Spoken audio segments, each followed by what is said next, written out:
I seriously have to make a set of arrows. I've got one that doesn't have stone point or broadhead on it. It's the only target arrow I have. So I've got a couple hay bales set up in the garage, and I've been out here shooting Steve's and Newell's bow. Want to test them, you know, before I send them off. And notes.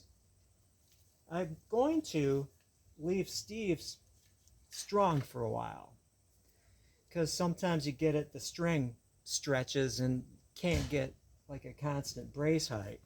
And so I'm going to make sure. And I mean, it shoots. Let's do another one. I'll be right back.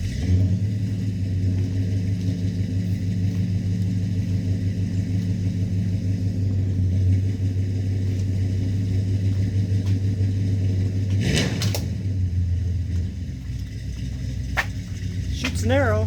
That's my neighbor Willie. He's had that GMC since I think the 70s. Literally, he bought it new and it's got one heck of an engine. Let me grab Newell's bow.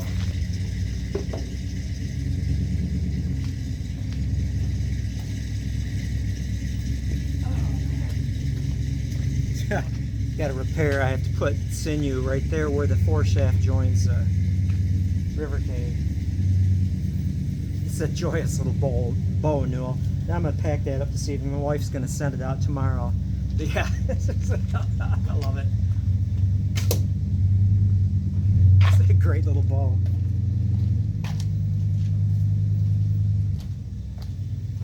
And Newell, I'll have it ready. It's got a loop, so you slide it. You know what? And just don't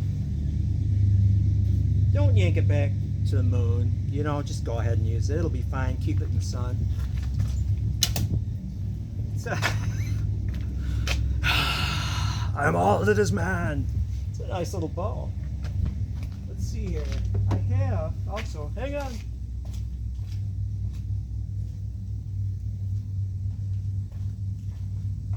Gabriel's bow. I have a little work to do. It's slightly off balance. The upper limb needs to be reduced down a little bit.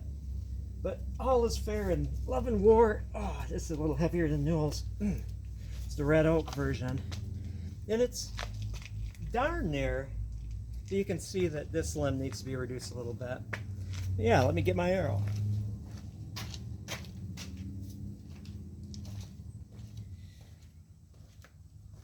I mean, if it was my bow, it's close enough to where I would have the hair side down. Use that for the bottom limb, and because it's sinew backed, it'll probably the bottom limb's under more stress, and so I would probably just use it hair side down. I'll be right back.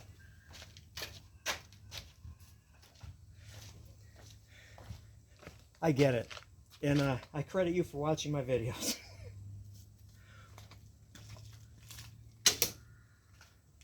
It's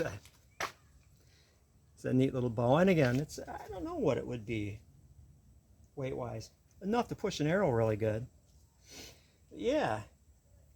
Actually, I should shoot it a while with the har side down, and then check the tailoring. The sinew, you know, it's an added variable. But I've got 3 nice bows. This will be mailed out tomorrow. This one I am going to shoot. It should be mailed out, Gabriel, in the next day or so. I just need to balance it out. It's darn close. It is darn close. If I was to measure from the deepest point to the string on that side and the deepest point to the string on this side, 1/4 of an inch, you know, nominal. I'll be right back.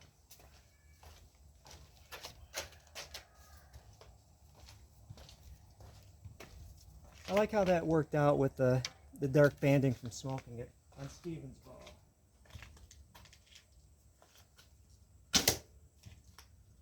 Kind of had the death grip on it. Need to shoot more.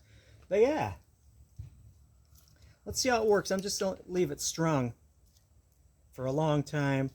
Let this, it's a 14 strand. I might do a 16. You know, it's in the low 50s.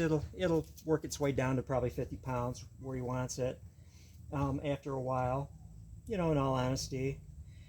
And a 14 strand should work, right? But B50, I like B50 better than 55, even though B55 is 5 better, because B50 is a little waxier right off the spool, and when you're hand twisting it, it's a little easier to deal with. But they do stretch, but I want to make sure when I release it, it's going to have tied in and adjusted, and then the slip loop right here. Just slide it off the end, make the loop bigger, and then move it up from the bottom in position ready to string again. I like that. Pacific Coast, they used to do this motif, probably not on bows, but you'd carve raven masks. They would, on the totem poles, massive totem poles, there has to be a raven on it. Painting it various and sundry places.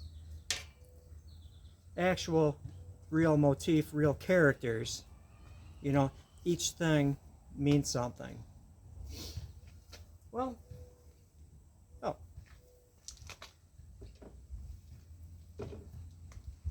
if you stuck around this long, here's a riddle. Text last night, Eric, I'm picking on you because it's a heck of a question. You have similar bows, right? And same length, I'm assuming, same weight, same dimensions when you're looking at it. This face looks exactly the same as the other two bows, but one is made out of Osage, one is made out of hickory. It sounds like a riddle. And one is made out of red oak. I'm assuming. Eric said oak, but red oak is the common one, so I'm going to say red oak. Would I be able to tell the difference if I was blindfolded? I'd probably shoot just as well, or badly. Would one be smoother? Would the Osage be smoother? Well, let's look at the various factors, and there's a lot of sub-factors involved in this. Stiffness, which is the stiffest wood, if it's the same area in cross-section, same length and everything. Would it be Osage, hickory, or red oak? Nobody would say red oak, and you'd be correct. Actually, the answer is hickory. Hickory is stiffer, has a greater stiffness, resistance to deformation than Osage. Wow. And so the bow would be thinner. But would it be lighter? You have to compare the density. Which one is the densest wood? Osage is. It's heavier and it's not as dense, or it's heavier and not as stiff as hickory.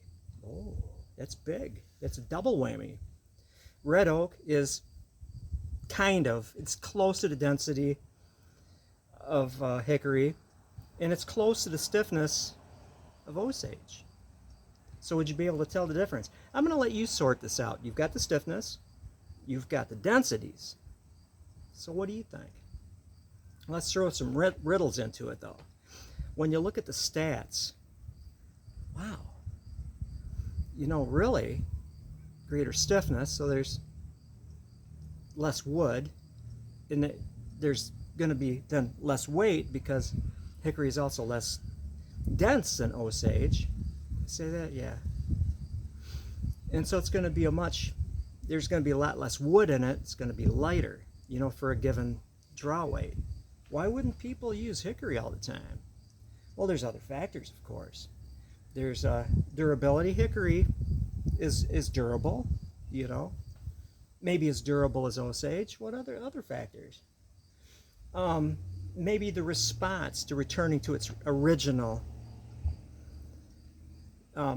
form, going from this to this.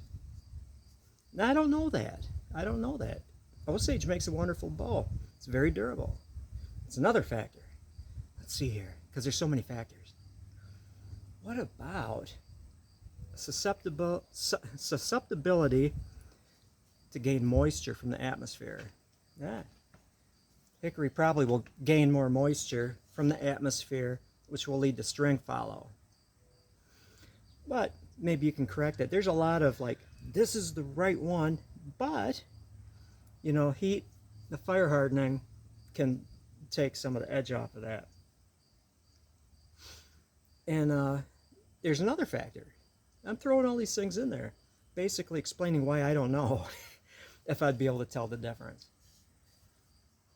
long lasting? How many cycles can this bow be used before, it starts degrading? And I know a guy that knows a guy that had a 100-year-old bow, Osage, that was still functioning well enough to be successful in hunting.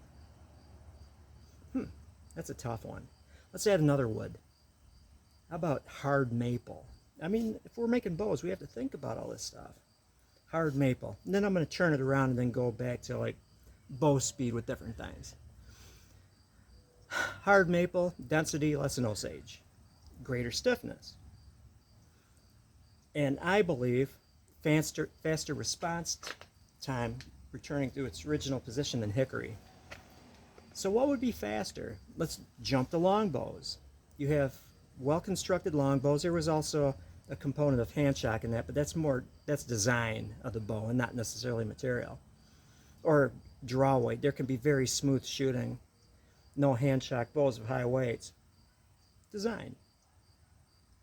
I would say actually, because of the snappiness, because of the density compared to Osage, stiffness, I would probably give a nod to maple over Osage as far as you created a longbow.